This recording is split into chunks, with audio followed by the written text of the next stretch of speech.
Leo 14 മാർപ്പാപ്പയുടെ സ്ഥാനാരോഹണ ചടങ്ങുകൾ ഇന്നാണ്. ഇന്ത്യൻ സമയം 1:30 വത്തിക്കാനിലെ സെന്റ് പീറ്റേഴ്സ് ബസിലിക്ക അങ്കണത്തിലാണ് ചടങ്ങുകൾ. വിശുദ്ധ കുർബാന മധ്യേ വലിയ ഇടയന്റെ വസ്ത്രവും സ്ഥാനചിഹ്നങ്ങളും അദ്ദേഹം ഏറ്റുവാങ്ങും. വിവിധ രാഷ്ട്രത്തലവന്മാർ ഉൾപ്പെടെ ചടങ്ങിൽ പങ്കെടുക്കുന്നുണ്ട്. രാജ്യസഭാ ഡെപ്യൂട്ടി ചെയർമാൻ ഹരിവംശ് നാരായൺ സിംഗ് ഉൾപ്പെടെയുള്ളവർക്ക് ഇന്ത്യയെ പ്രതിനിധീകരിച്ചുകൊണ്ട് ഈ ചടങ്ങിന്റെ ഭാഗമാകും. വത്തിക്കാനിൽ നിന്ന് KCBC prolife animator Sabu Jose നമുക്കൊപ്പം ചേരുന്നുണ്ട്, വിവരങ്ങൾ നൽകും. ലോകത്തിന്റെ ശ്രദ്ധ വത്തിക്കാനിലേക്ക് വീണ്ടും എത്തുകയാണ്.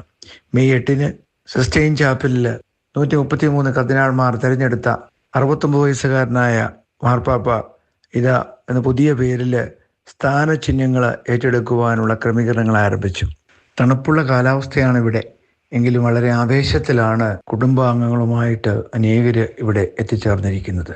തങ്ങൾക്കേറെ പ്രിയപ്പെട്ട ഫ്രാൻസിസ് പാപ്പയുടെ വേർപാട് മറക്കുവാൻ സമയമായില്ല.